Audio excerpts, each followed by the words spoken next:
Welcome to the Health and Wealth Power Hour, the podcast that provides you with the knowledge and insights you need to achieve physical, mental, and financial well-being. I'm your host, Harlon Pickett, a business consultant who's passionate about helping people achieve a more balanced and healthier life. Each week, we'll deep dive into topics related to health and wealth, including retirement income planning, innovative healthcare solutions, alternative funded health plans, and specific actions individuals and business owners can take to gain control of their finances, have access to affordable quality health care, and achieve peace of mind. We'll also be joined by innovative experts who will share their knowledge and insights on prevalent topics. So, whether you're looking to grow your wealth or improve your health, you've come to the right place. Get ready to be informed, inspired, and empowered. Let's get started. All right, and welcome again to another exciting episode of the Health and Wealth Power Hour. I am your host, Harlon Pickett. I really appreciate you taking time to listen to today's episode because we're going to learn you something. We're going to learn you something about education. I bet you lots of you folks out there are educated.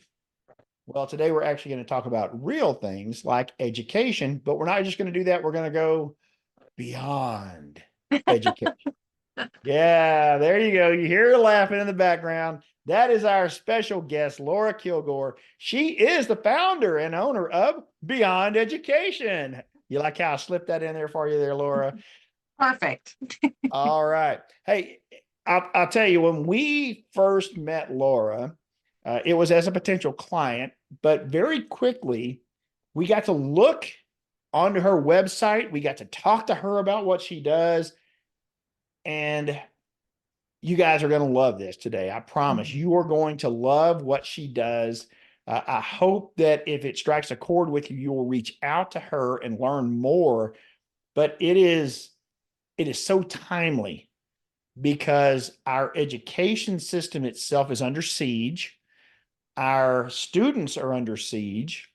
As parents, we feel under siege because we have, it seems, less and less input on what our kids have access to in the education system. Yet we are being held more and more responsible for that. It is not a dynamic I think anyone is comfortable with.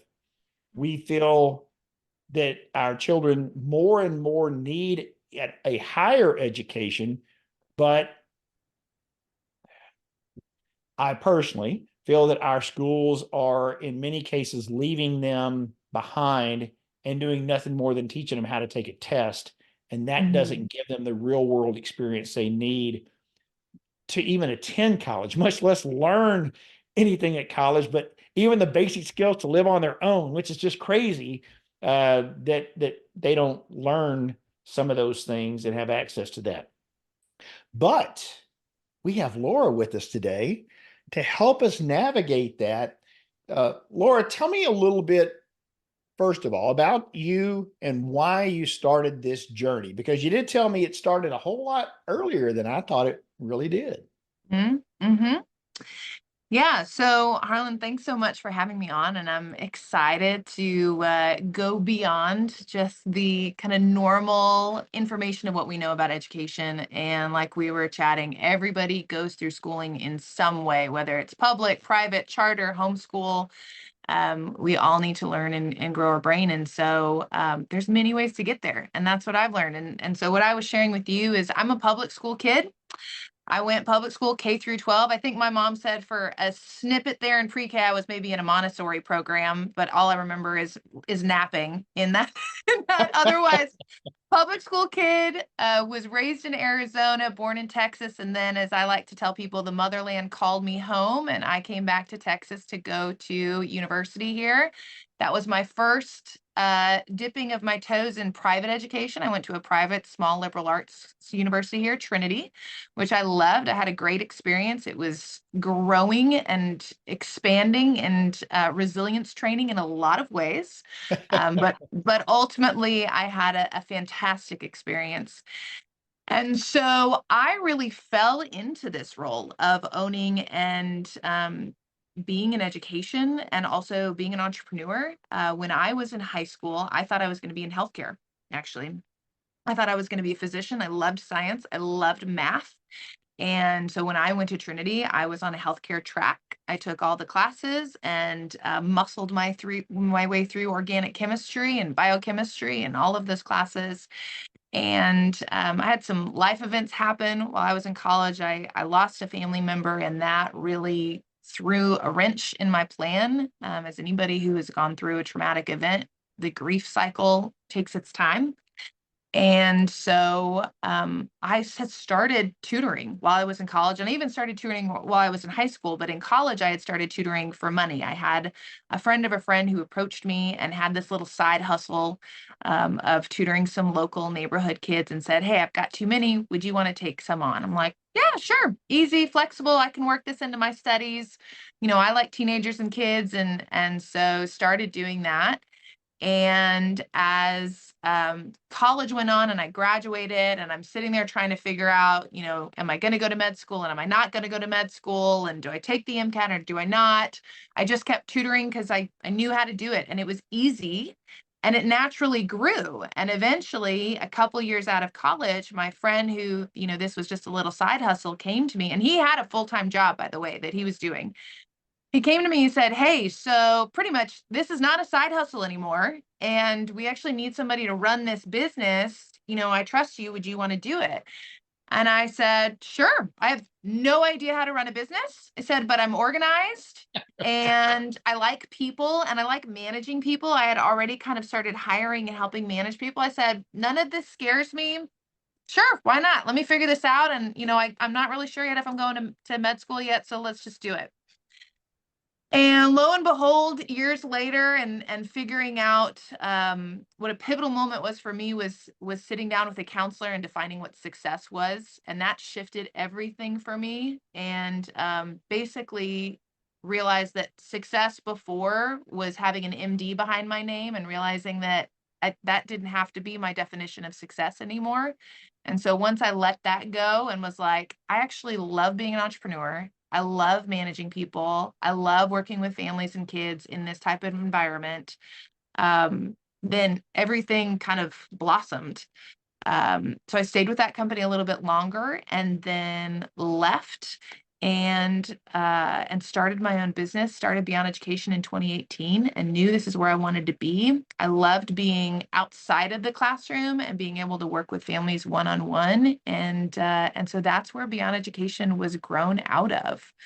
So that's the Wow. origin story. Yeah, that's awesome. Little side hustle that turned into a career. Yes, absolutely. And it's just so interesting for anybody who deals with imposter syndrome. I mean, I kid you not when I say I have not taken a single course in education.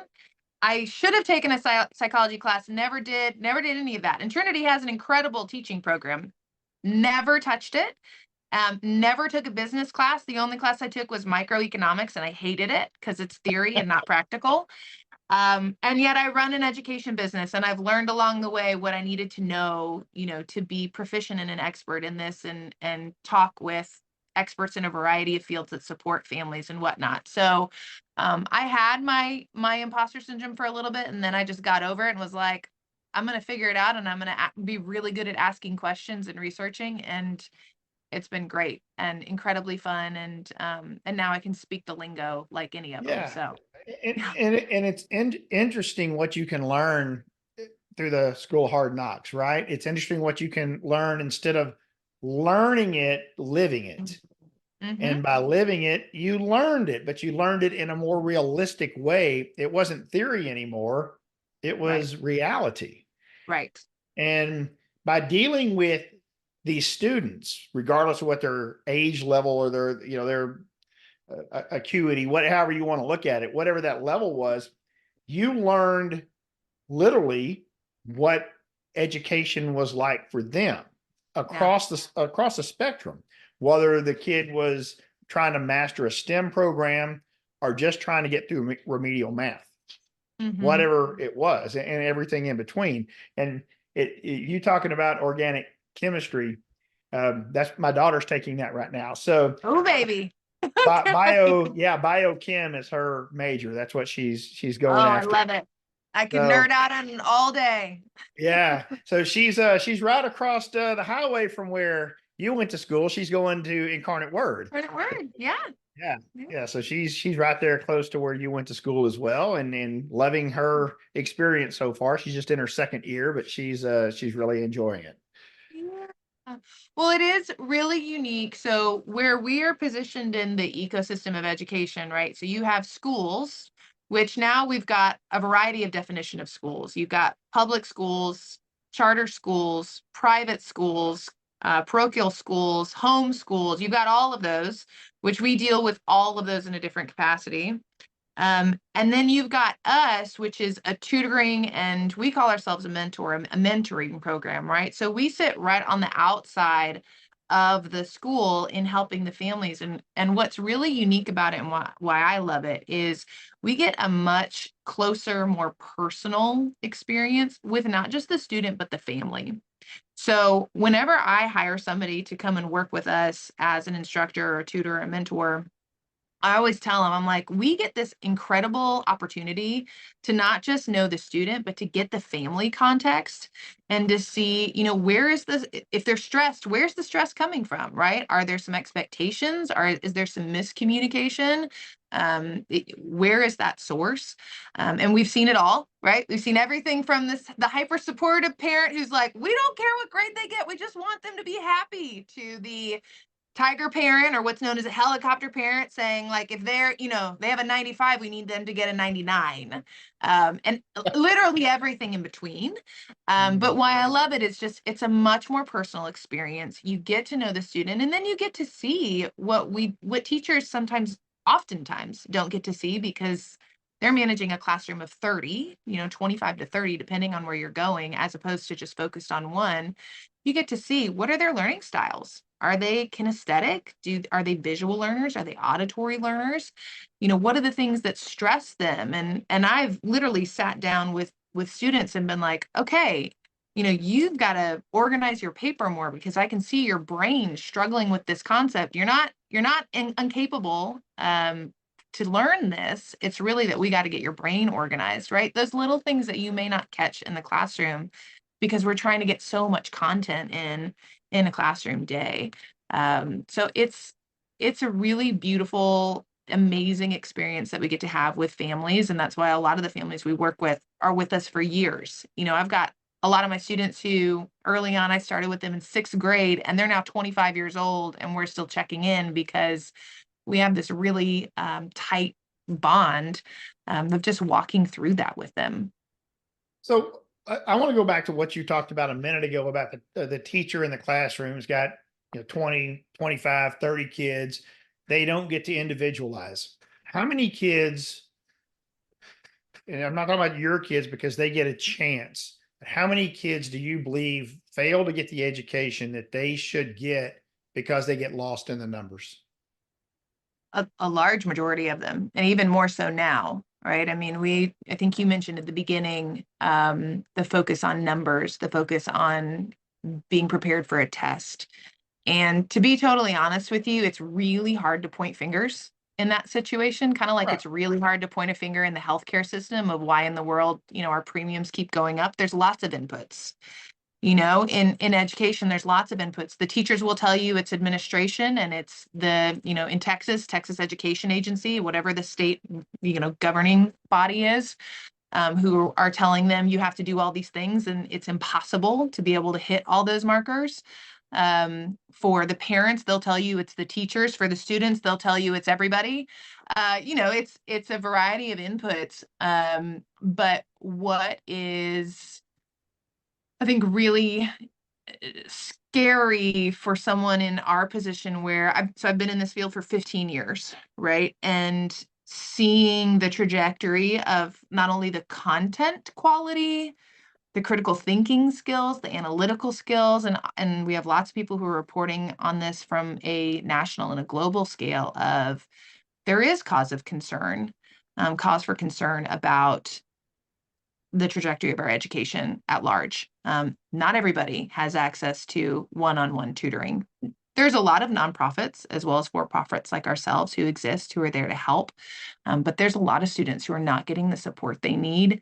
And it's concerning from an employment funnel base. I've sat in on a lot of meetings on a city level of just talking about, what are we doing to make sure that we have people who are ready to go for our labor force in 5, 10, 15 years. And that gets really interesting when you start thinking about it then, and not like my kid needs to pass my Algebra 1 class, not are they going to be ready to file their taxes when they're 24 years old? Are they going to even know how to do that? Right now, that's a very different conversation. And that's one of the things I try and keep in mind as we look at the families of and that's why we take a more holistic approach and not just how do we make sure that you pass this class? It's how are we setting you up so that you have skills that you need to achieve what you need to achieve in the variety of classes you're going to be taking for the next however many years of your education, and then to go beyond into a career, right? Because graduating high school is not the end game. Graduating college is not the end game. It's all a Right. means to an end to be a happy, healthy, successful, in however you define success, adult. So Yeah, I think that's long-winded, if you can't tell, very long-winded answers. no, but that's a very valid point, and I want to go to back what you just said a second ago though too, as far as if they can't do their taxes when they're 24, does it matter if they don't have the skills to have a job where they don't make more than $10,000 because they don't have to worry about filing taxes then, right? I know that sounds crazy, but I literally know people in that situation. Yeah. They were never successful enough. They never had the opportunities. Let me change that. They had the opportunities, Yeah. but through whatever family dynamics are getting left behind at school because of whatever reason. Let's be honest, a lot of times kids act out in school because they're bored, because they don't get it, because they don't want to be made fun of. For whatever reasons, their needs are not being addressed through a traditional school system or through some kind of disconnect with a teacher. My daughter, who is an extremely intelligent woman, Yeah. had a number of different classes through her school career where her and the teacher, this is a Texas term, folks. If y'all don't get it, I promise you, Laura will. Her and her Texas just didn't G-haul. Her and her teacher didn't G-haul at all. And so she couldn't get it. She was not getting anything from that class. There was no chance she would pass that class unless we got a tutor, unless we got someone. She didn't really need the tutoring per se. She knew the stuff. She knew it. Yeah. But with the Yeah. way that teacher taught, there was no way she was ever going to get it. Right. Right. I mean, to your first point, I think as somebody who wants our country to be successful, right? I mean, we've got to have more people than not who are making more than $10,000, right? Absolutely. If we Absolutely. go on the flip side of that, we're not going to be in a good spot. So I don't want No, that that's right. just from a global perspective. Right.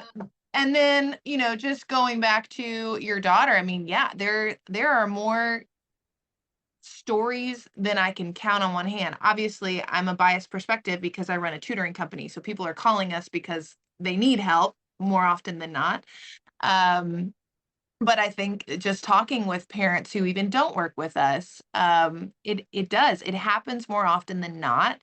And the hope is that those people find their resources again, whether it's a for-profit or a nonprofit or a friend or even another teacher who can say, hey, I see the potential in you, come and do some tutoring with me. However, the reality of that is kind of going back to what we were talking about in the school system. I mean, teachers, you talk to any teacher today, they are worn down and worn Sure. out. And in Absolutely. fact, there's more studies now. There's a study out of, I believe, out of UTSA, but don't quote me on that, who is finding that teachers are bailing out before they even get through student teaching. Right. So again, we get back to funnel and employment funnels. I mean, I'm genuinely concerned about what our teacher quality is going to look like Yeah. in the next 5, 10, 15 years. So, which is only going to exacerbate the problems that we're starting to see Exactly. in the post-COVID world. So it's an interesting field to be in for sure. There is a a lot of hope, and I get a lot of, I get very excited. I get to walk with students through the college application process, and there's a lot of excitement about that, and being able to see kids like get into schools that they never thought they could, and finding majors that they love and fit with what their passions and interests are. On the flip side of that, there's also a lot of things that I have serious concerns about. And so I guess for me, being in the position that I am of running this education business, it feels like, okay, this is my my best way that I can contribute to a positive end, right? To say, okay, I see the problem, but I'm not going to sit on my hands and not do anything, or I'm not going to be the naysayer who's just complaining. Like, I'm going to get in the game and do the best I can with the people that we get to work with, and help these kids and these families along their way, and hope and pray that that's going to, continue to help move the train forward. Well, and it's going to, I'll just tell you right now, it's going to, because there's no way it can move it backwards, Right. right? Let's be honest. There's no way the help that y'all are giving to the individuals y'all have an opportunity to give the help to is going to do Right. anything but something positive. So that's the wonderful thing. I mean, I see the same thing in the difficult world of healthcare that we deal with. We see some of the same deals. Well, how big of an impact are we making? If I just helped one person, that's one person that was not going to they had a different outcome than they were going to have then, right? So Right. there is some accomplishment there, even though we may not get to make the worldwide impact or the nationwide impact that today. That doesn't say we Right. know it won't ever, okay? Right. But you've got to build on something. Yep. So let's talk about you mentioned a couple of different times the definition of success. The Yeah. definition of success. This is one of my favorite things to talk about. Yeah. And it really is, because I believe all of us are so caught up in some definition of success that may not even be realistic for us, because it's been placed there by somebody else, or it's been placed there by society, or whatever. Mm-hmm. Success, man, it is such a difficult thing to wade through, right? Yep. Because we're taught success is this XYZ in this Yep. in this world. If you don't have Yep. okay, you want to be this, fill in the blank, whatever you want to be Right. this, then that means you must get your high school diploma. You must get not just a bachelor's degree, but preferably a master's degree. And if you really want to be successful, then you're going to get that PhD. Yep. Yep. Right. Oh, I know. I can speak directly to that. Yes. Right. But here's the problem. You ain't even got a job yet. And all that other stuff was required, but you ain't even got the job yet. So what the heck? How are you successful now? Well, I successfully navigated college and got all these things. Well, that's great. All those sheepskins will look great on the home office that you have while you're running your what business, right? I mean, Right. it is difficult for us to navigate through that. And the folks that I see today that are the most successful are folks like you that threw that away and said, I'm going to define my own success. Yeah. So talk a little bit about that, but more in the context of how you bring that reality to the families and the students that you deal with. Yeah. So fun fact, our number one core value, we have three of them, but number one is your child is born to be successful. I genuinely believe that. Beautiful. In the wholeness of my heart, I believe every person is born to be successful. Now, success can be defined, like you said, in a variety of ways, right? And we deal with a lot of situations where there's an incongruence between how the parent defines success and how the child defines success and how the teacher defines success. And so we've got to wade through what is the appropriate definition here, right? What's appropriate for the age of the student, what they're capable of, what their goals are, what their interests are, right? And figuring that out with the student and then with the parent and then bringing that to the school. I would say the best situations that we've seen is when the parent and the student are aligned in Sure. what success is. the best situations, I've worked with families where, like I mentioned before, we go in and they say, hey, we don't care about grades. Like, we're confident it's going to work out. Our child is going to find their way. We want them to be happy. That is our definition of success. We want them to be happy. We want them to love life. We want them to have a passion and a zeal about the future, and not get caught up on an income number or whatnot. Like, we believe that'll come if they are happy and they feel like they've got an excitement for the future. Those types of situations are awesome to walk into because you can feel it. I mean, you can feel it in the household. You can feel it when Yeah. the student comes home and they're stressed and what's wild to me is you can have a parent, and you might have experienced this with your daughter.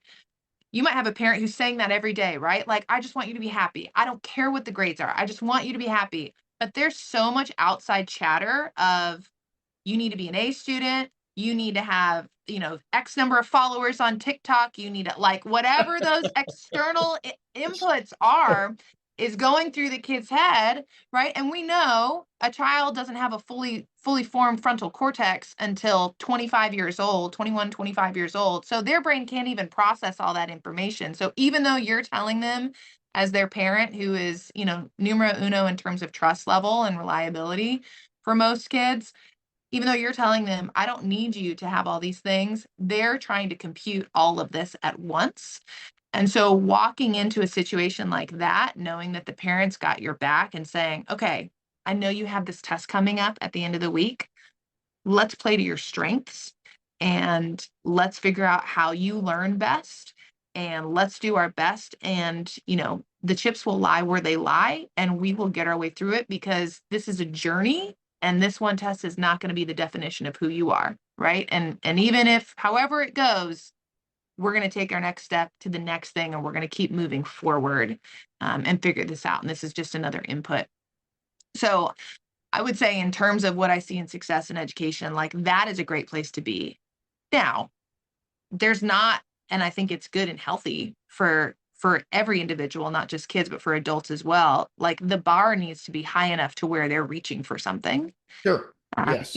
If I came back and said, like, I want to run a company, but I just want 2 clients, like, that's success for me. Like, I would be bored out of my mind. I would have reached that in month 1, and I would have been like, what, twiddling my thumbs over here. Right. Whereas I am a Yeah. growth mindset person, where I'm like, every year I want to get a little bigger. Like, I need to have a challenge, right? I need to have it, whatever that is, whether that is bigger in terms of number of clients, whether that's bigger in terms of more flexibility so that I can have more time with my family. Like, I'm going to define that, but I need to expand in some way every year. And yeah, that was a huge, so coming out of Trinity, I mean, I came, before I even got to Trinity, I already had an achiever mindset, you can call it achiever or performer mindset. I've heard it called both ways. Where, because of circumstances of our household, which had nothing to do with my family, right? My parents were big on, we just want you to be happy. And they also realized they gave birth to a daughter who was going to set way bigger goals than they could ever set. So they basically got out of the way and said, go for it. Like, we're not going to get in your way. But I personally was a performer and achiever. So my value came from getting A's. My value came from getting Letterman jackets and being on varsity and being in every club and whatnot. And I got to Trinity, and I couldn't, I mean, I was with peers who were way ahead of me in terms of how they achieved and how they could perform and whatnot. And, like, I really struggled. I mean, I went through an identity crisis for sure my freshman year, and figuring out, well, what do I do if I can't perform? What do I do if I can't be the top of my class? And how do I push myself, and where do I go from here? And then to go through, well, what do I do if I'm not going to be a doctor, right? Like, that's the top tier. Yeah. That's what society's been telling me is top Yeah. tier achievement. Um, and having to be in that really uncomfortable place of saying, what do I do? And thankfully, having somebody who could guide me through that conversation with a lot of compassion and speak a lot of truth into my life, to say, your worth is not based on how many letters you have after your name. Going to a school where I'll tell you, most of my friends have an MD or a PhD. And I have many times I have to do a gut check, even now at 36 years old, of being like, my value is not based on whether I have an MD, PhD, MS, MA, whatever. Right. Um, and and so I think that's a really important skill. Getting back to the family, I think it's a really important skill to start teaching our kids, whether you're a parent, an aunt, a friend, a mentor, an advisor, a teacher, to start teaching them of, let's define success, and it doesn't have to just be a number or a letter or a quantitative measure. Like, let's start thinking about what that is. We have a lot of talk in our society right now about meditation and self-actualization. And I think that needs to be a part of the conversation, is start thinking about how do I define success? What's really important to me? Um, and then that's going to help you figure out how do you get there, and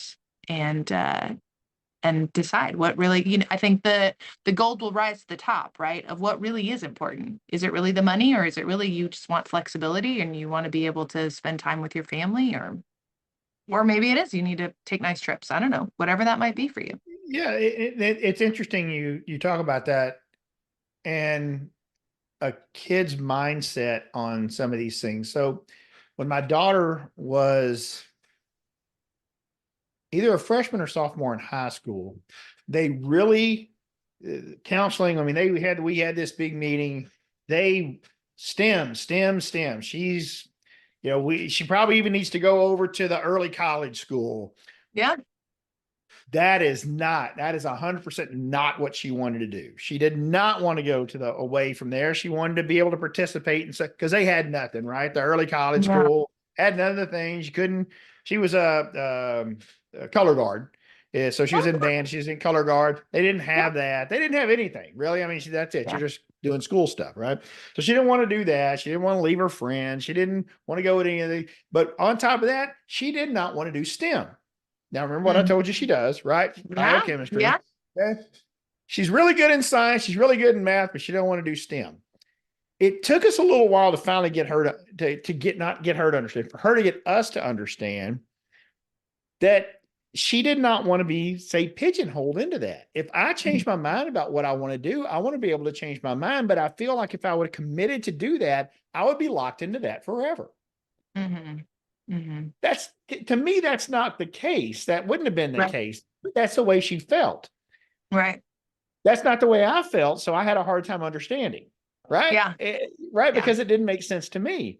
Yeah. And still, I think it's kind of funny that she didn't want to be trapped into something that she decided she wanted to do anyway. But that's neither here nor there. That's a strange kind of parent look at it, saying that this is such a weird deal. But how difficult is tutoring, Mm-hmm. mentoring, Mm-hmm. when the family isn't as involved? Mm. Yeah.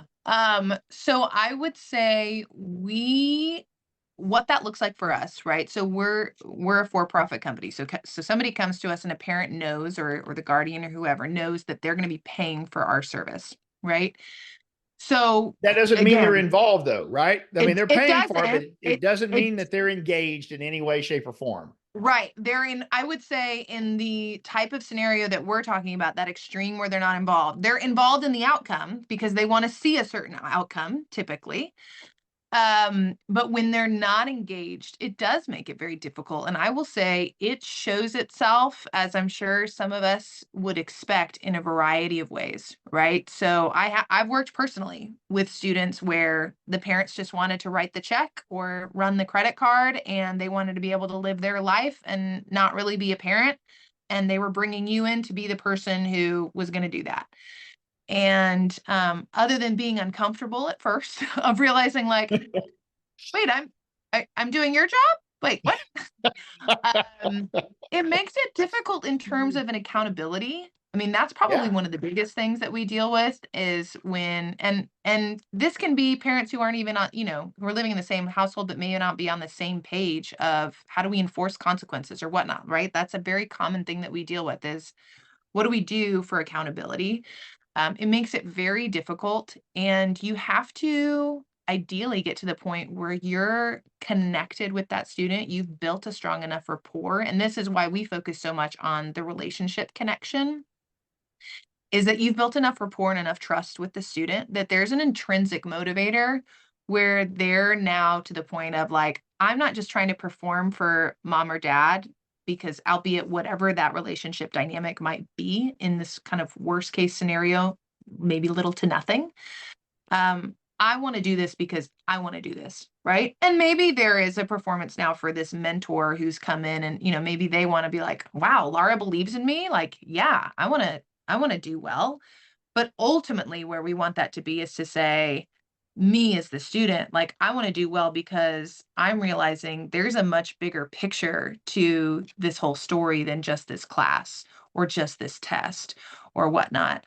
Um, from a business standpoint, it makes it difficult. It's not impossible, but it usually just means that we're carrying far more of the burden, and we're way more involved in the process. And thankfully, the people that want to work with us, in terms of as a mentor or as a tutor, like they're the type of people who want the relational aspect. They want the engagement and involvement, and so they're more willing to dive in and say like, okay, because we're with you and we believe every child is successful, we want this kid to be successful, even if the parent doesn't want to be involved in the way that we wish they were. So let's find a way to get to a successful student. So, Yeah, that's beautiful. All right. I like that. I like that a lot. And, it's knowing, having my kids grow up in a family that was very involved. They also had friends and knew people that their parents were disengaged. And even whenever I was in school, I mean, I knew kids that parents, I think to me, this is one of the saddest things is whenever you have a kid that's involved in whatever the extracurricular activities, and you've never one time seen the parent come to anything that they have. And mm-hmm, that's heartbreaking to me. mm-hmm, That mm-hmm. is, it's hard. I mean, you can't always go to everything. I understand that, but Right. whenever your But there's a daughter is difference. We all know when mom or dad want to be there versus, when they're right, not there versus they don't really care, or there's right, a apathy about it. right. When my daughter's been in color guard for 4 years, and your daughter's been in color guard with my daughter for 4 years, and I've never one time seen you at any practice. I've never seen you at any one of the things that they go to. I've never seen you at anything. Yeah. I mean, that's pretty tough, and Yeah. I understand there are certain circumstances where someone's got to work multiple jobs because of there may be a single parent or whatever. I understand Right. that, but Right. it doesn't make it any easier, I think, for the kids and a lot of the circumstances when Right. those type It, things happen. it's a difference of intention, right? I Yeah, mean, yes, there are absolutely situations where parents, guardians can't be there because of exactly what you're saying. Like there's certain needs that have to be met that doesn't allow their time to be spent in that way. But I was having this conversation with my significant other of exactly what you're saying. Like my parents were very involved. My mom and dad were at almost every game. And when my dad was traveling, my dad traveled a lot for his job. He'd pop in at practices, just to feel like I want to be here. Like I missed this right. game. Like, let me come and see you, whereas his parents really weren't involved, and he could count on one hand the number of times they came to a sporting event and supported him. And even now as an adult, a grown adult who's had lots of success, that is a primal feeling and memory that he has, which is a conversation probably more for a child psychologist, but Yeah.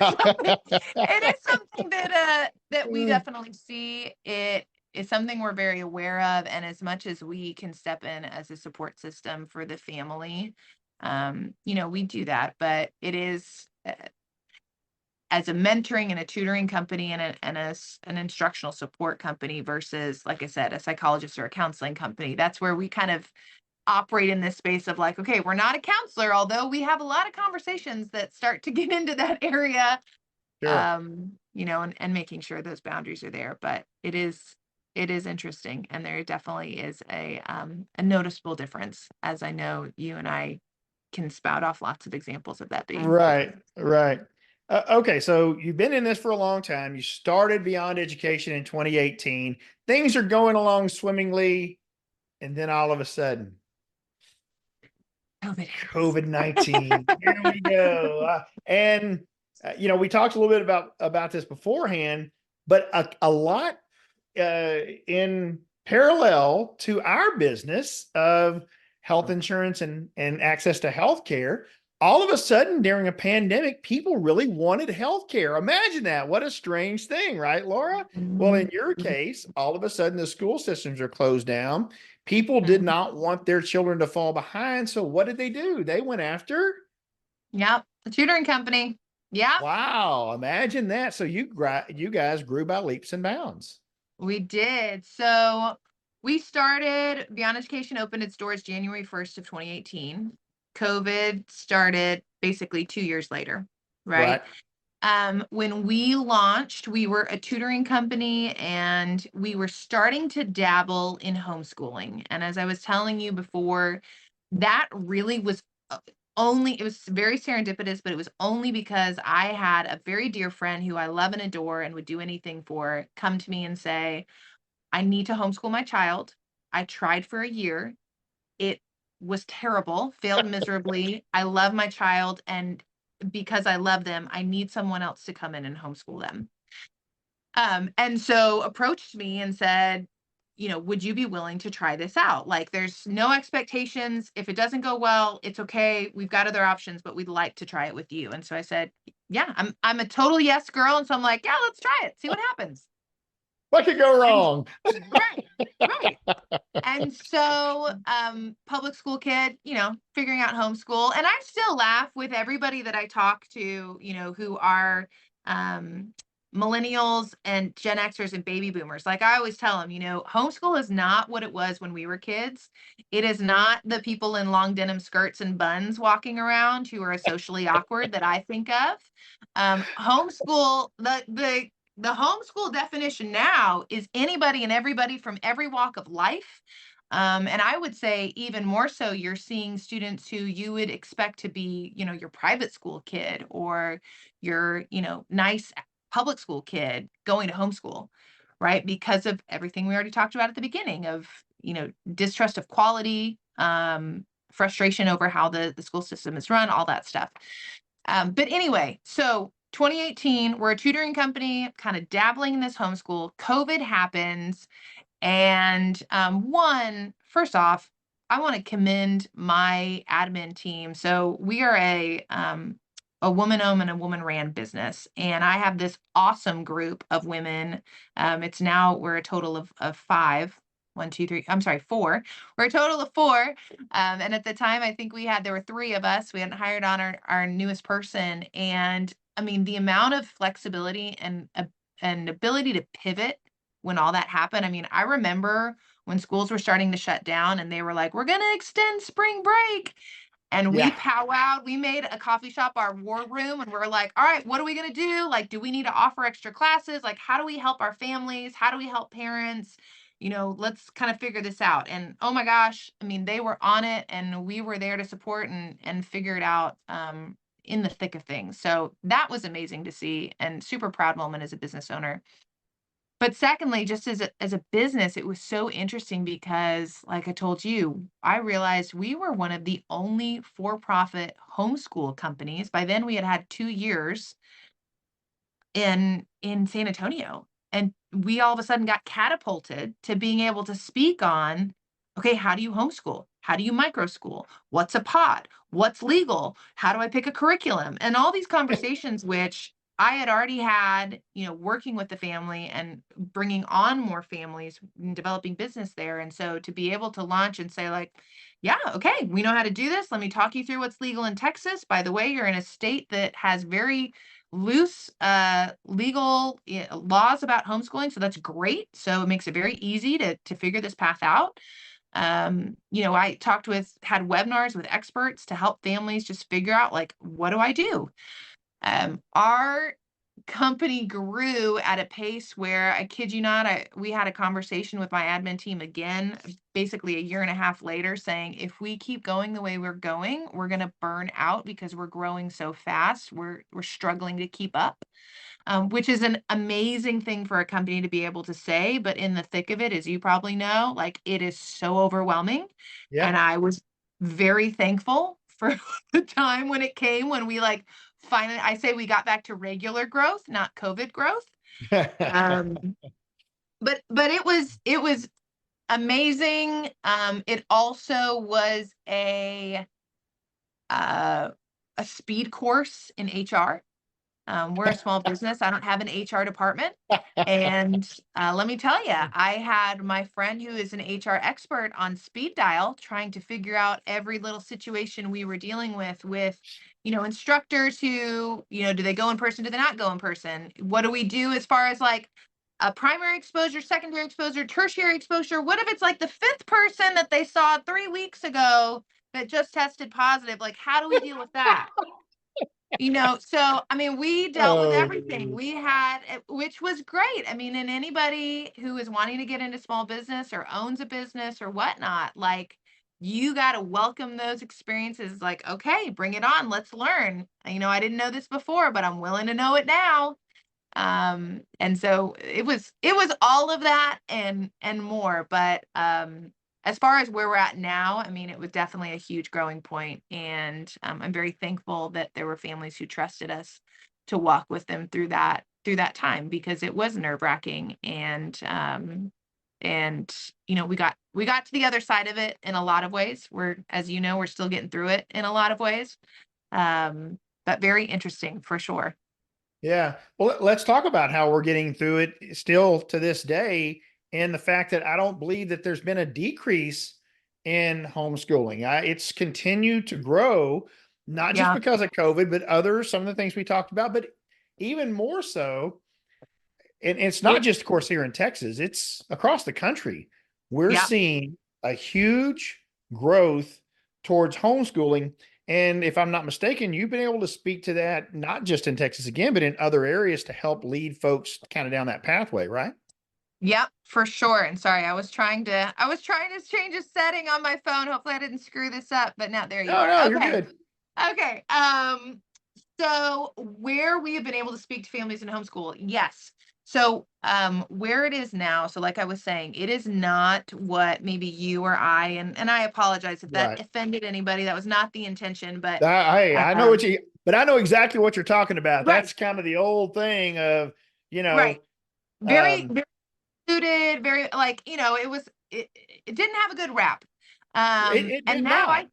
yeah, and I tell people now, like, if and when I have kids, I'm going to explore homeschooling as my first option. Like, I have seen the benefit of it. And if you have the ability to do it, and, I'm for it. I think it's amazing. It's an incredible opportunity to grow as a family and whatnot, and to be able to let your child explore their interests. Mhm. So what it looks like today, it can take a lot of different forms. So if you were a family in San Antonio who came to me and said, "Hey, Laura, we're thinking about homeschooling. Where do we go from here?" So, first conversation is, do you, as the parent, want to be involved as the teacher at all? Right? Do you want to take on one subject, all subjects? What does that look like? Um, Secondly, is curriculum. And I would say the curriculum, besides the fear of, am I doing this right from a legal standpoint, which, by the way, in Texas, that bar is so low. Like, don't I always tell people, I'm like, don't even worry about it in terms of what you have to document. Now, there's other states, like I believe it's Kentucky or Kansas, where their homeschool rules are so specific that you have to be homeschooling from a certain hour to a certain hour in the state of, whichever state it was, Kentucky or Kansas, one of the K states. And if they find out that you're not, they can come and shut you down and put your kid in public school. Texas is not like Wow. that, and there's quite a few states that are not like that. Um, and so the second part is figuring out curriculum, which I would say is probably the most daunting for most families, because there are a variety of curriculums out there, right? So figuring out, do you want to be faith-based? Do you want to be agnostic? Do you want it to be like a book based? Do you want it to be online? I mean, there are a variety, and that's another benefit that nobody anticipated from COVID. The number of companies that grew their homeschool portfolio and their presence has been incredible, right? So it's easier than ever to homeschool, depending on how you set it up, because there's way more content available and there's way more ways to do it and to make it your own and to make the best fit for your student. As far as the legality, so like I said, Texas is pretty straightforward in that you got to have some documentation that shows proof of you're schooling them, you're educating them, and they do have some verbiage as far as subjects that you have to prove that you're teaching your students. But honestly, if you're buying curriculum through a program, you're good there, right? But it is, honestly, Harlan, what is the most interesting conversation, and this was for me too, there is a deconstruction for those of us who have been raised in a traditional school setting, of breaking the like, well, I have to be in school from 8 to 4. Like I have to have my butt in a seat from 8 to 4. That's what school is. I'm like, no, no, no, no, no. You can homeschool for an hour, maybe two. Said, and you're done. Which, by the way, leads to another potential thing to think through as a parent of like, well, what do I do if my child's only in school for 2 hours? Can I entertain them for 6 more? Which is a conversation I have with parents of like, I just want you to know you got to be thinking through this because we're not going to be, I mean, we can babysit it, but that is a very expensive price for us to babysit your child. So Yeah. this is something you need to think through. Which, by the way, if you want to get into the history of public education and industrial revolution and whatnot, that is a very interesting conversation, and there's lots of interesting books on that. And It really is. Yes. Of why? of why our school system is set up the way it is. Yep, Yeah. yep. Yeah. I read an entrepreneurial book on that like brought it to my attention, and my brain kind of broke in the sense of like, oh my gosh, okay, this is very interesting. Um, so yeah, so homeschool can really look a lot of different ways, and it is it can feel like a big undertaking at first, but I always tell parents like if you just stick with it, I promise, one, you are going to bully yourself more than anybody else. And so you got to get rid of those negative voices that are saying, well, it has to look this way and it has to be this way. And my student needs to read 100 novels in 1 year if they're going to homeschool. And you got to let go of that. It's kind of getting back to our conversation about defining what success is, right? You Yeah. have to have a Right. conversation with your family about, well, what is success if we decide to get into homeschool? So So let's talk a little bit more about the flexibility and I guess the help that's there as well, because my understanding, you'll obviously have a lot better understanding of this than me, is that there's almost like co-ops and Facebook groups and oh all yeah, of these things, all kind of support where people can help each other. Like maybe I'm really yep, good in English, but I'm terrible at math. And I need a mom somewhere or a dad somewhere to help me out with that side of it. yep, And that there's so many ways it can be designed now where you can help absolutely. each other. And I think you mentioned earlier, there's pods, there's just different ways that Yeah, we, once again, away from that crazy old, traditional, whatever that really yeah, means, of homeschooling that we kind of thought we knew when we were kids. right. It's it's just such a different way. I really agree with what you said earlier. It's almost more like a private school type setting now, where you've got small classes. My kids were Yeah, more or less raised in public school as well. There was a short time when my son went to a couple of faith-based schools for mhm, just a 2-year period of time because of where we were in our life and where we, well, just be honest, where we lived, we didn't want him to go to that school. Okay, there you yeah, go. yeah, And one of the things that was just outstanding in that case was one of the schools he went to, there was 8 kids in his class. There was yeah, 8 kids in his first grade class. yeah, He jumped leaps and bounds. I mean, yeah, he went from, barely making it through kindergarten to he was second grade level after first grade. He yeah, was or third grade level after first grade. Yeah. because of how much attention you got in a class with only 8 students. Yep. Yeah. Imagine what that's like in a one-on-one setting. Or imagine what that's like in a homeschool setting with someone that cares. Yeah. And that one that care doesn't have to be the parent. Now, let's get Right. back to what you said. Someone who cares, though, that's truly invested in that child's education Yeah. and is going to teach that child at the level and in the manner that they learn the best. Yeah. Yep. And if you learn about dinosaurs the best by us going to the Museum of Natural History and letting you see the dinosaurs in the the More real power to the you. real dinosaurs there, Right. what a beautiful thing. Instead of having Right. to see it in a book and read these things and it just doesn't stick with you, you can't get the scale that you can when you walk into the Whit Museum. I'm sure you've been there. You Oh walk into the yeah. Whit Museum and there's a dadgum dinosaur right there. You're like, oh my gosh, Yeah. how amazing is this? Yeah. Which I want to make sure you're not outed by any San Antonio locals and natives. It's the Witty. You know what? I'm looking I'm in out for trouble you. then You because can my correct me daughter on Houston lingo all the time. there you go. My daughter called it that, so I just took her word for it. But okay, it's the witty. Now I That's right. feel witty. How That's about that? hey, you know what? And I've been there. So I love watching on social media every so often when it'll say like the funny Texan things like it's not Blanco, it's Blanco, it's not all the little like Bernie, like guess how you say Bernie. Yes. Burn Very it. fun. It's Yeah. burn it, darn it. It's not Or Burnett. Buda or Buda. Yes. Yeah. Yes. Yes. Yes. But Sweet but Texans. come to me when you can actually spell Kirkendall. I am not even familiar with that one. I'm not gonna try. That's in Houston. I'm gonna be tutored on that one. Yeah, you pretty much would need to be a native Houstonian to be able to spell Kirkendall because I promise there's zero chance that you'll get it There's right. no guessing.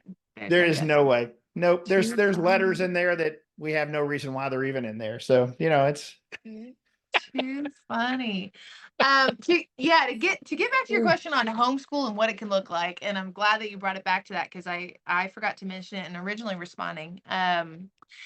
It can look so many different ways. So there are fantastic co-ops, and basically what a co-op can look a lot of different ways, right? It can look like a couple families who come together and say, hey, we don't want to do this alone.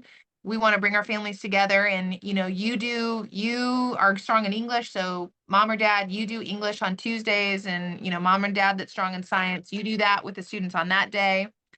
There's more established co-ops here in San Antonio and in most major cities where they're run almost like a private school, right? And just so Texans, so that they know what's the difference between homeschool and private school, because it's a very gray area.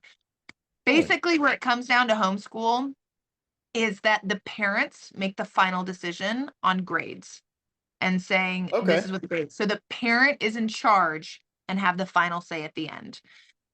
That's different than a private school or a public school or a charter school, right? Where you get a transcript and you get a grade report. So that being said, there are very well established co-ops where you can, and we've had students who go to these co-ops and then also work with us, where you can go Monday, Tuesday, Wednesday, Thursday, Friday, and go to a different class every day, and that's where you're getting your schooling, right? And you have it's like your classroom setting. You go in, you've got, usually it's small, like you said, 8 students or maybe less, maybe a few more depending on the class, and you have a teacher teaching you, and they send you home with assignments, and you take tests and everything like that. So it can really look a lot of different ways. There's a lot of freedom in how to do it. And then on the other side of that, as a college advisor, I've worked with homeschool students and getting them into college. So that's the other question that a lot of parents have is like, Yes. well, my kids can't go to college if they homeschool. That's a big fat lie as well. I've had students go to tier 1 schools, UT, Purdue, a variety of schools where big names, who actually those schools love homeschoolers, and it doesn't take much effort to put together an application. It doesn't take any more effort to put together an application than it does if you went to your neighborhood high school. And so, yeah, there's a lot of different ways to do it. And it definitely does not limit you in any way, shape, or form to do homeschool. There's a lot of resources, like you said. You can crowdsource a lot of information through Facebook and some of these other online platforms to understand, what do I need to do. There are so many. I mean, I'm even in our local San Antonio homeschool group, and a lot of times I'll go in there and say, hey, can somebody recommend a curriculum for this? Or, we've got a family Okay. who's considering A, B, and C curriculums. What's anybody's input on this? Or does Yeah. anybody know a co-op outside of the city that might have openings and availability? So those types of things are very readily available. Yeah. That's beautiful, because Yeah. I think that we remember this old homeschool idea Yep. because that's all there was, right? The parent was kind of on their own. Yep. And obviously that's one of the things that the internet and social media have brought to us, is they brought us more options where people can connect and help in a much better way. So that's obviously a big plus for people that are going down that pathway. And we're almost out of time, but I want to ask you one more question. Professional opinion: Oh gosh. Okay. public school or homeschool? Oh, so my answer is always, it depends on the kid. Okay, that's a beautiful question. A beautiful It answer, I depends think. on the Beautiful. kid. Yeah, I agree. And I can there buy are that. families, and now here's a trend that some people may be aware of. We're seeing more and more where you have, a 3, 4, 5 child family where each child is going to a different school. One is going to the public school, one's going to a charter school, one's being homeschooled. If the family has the ability to do that, right, to Yeah, be able to okay. Okay. juggle, pick up, Wow. and whatnot. But yes, it's way more individualized than it ever was before, where it was just like, Jane and Johnny, walk down the street and go to the Yeah. neighborhood school. Yeah. Yeah. But it depends on the child. There are some children who need the social interaction, like your daughter, right? She wanted to go to color guard, and public school or the neighborhood school was the best option for that. And that's where they're going to thrive. There are some students where they're going to thrive best in a homeschool situation, where they can run with their passions and take it as far and fast as they want to go, and as slow and paced, as they need to in their other subjects. So Yeah. I think it always depends on the child, and that's where you got to start and then go from there. That's beautiful. Now, I agree with that. I love that answer. That is great. All right. So, folks, if you want to go and learn more about Laura, learn more about what she's doing at Beyond Education, you can go out to beyondedu.co and Mhm. learn all about it. You have an Instagram out there. I guess folks can follow y'all on Instagram as Yeah. well, correct? Yes. Okay, good deal. Any closing thoughts, Laura? Oh man. I'm just going to take it back to what we've kind of been circling around the whole conversation, which is whether you're a child or an adult or in between or far beyond, figuring out having conversations about what you define as success, whether it's for yourself or whether you're starting a conversation that makes the people around you start thinking about it. I think that's going to be so valuable and important as our society and our community continues to move forward, because like we said, there's so many external inputs there of people and things trying to tell you how to define it, that it's something we've all got to own, individually and as a family. And I think when we start to do that and start to say it out loud, some things are going to shift in terms of how we move forward. There's going to be a lot of clarity, which I think we all will take as much clarity as we can get in life. Absolutely. So, yeah, that would be my closing thought. All right. Well, thank you so very much for taking time out of your day to be with us and sharing your great journey and your incredible mission to help folks go truly beyond education. And don't forget, folks, you can find Laura and her team out at beyondedu.co. Go and check her out. Be sure to follow her there on Instagram as well. I'm sure she's got some great stories to tell and share stuff out there with you as well. Thank you again, Laura. We certainly appreciate you being with us. All Thank you right, so folks, much. don't forget to go out to hwpowerhour.com and subscribe to the podcast. I certainly appreciate everyone taking time out of your day to listen. And if you ever have a certain subject you would like us to cover, feel free to reach out to me on LinkedIn in particular. Love to connect with you there. Reach out, connect, let me know what subject you'd like us to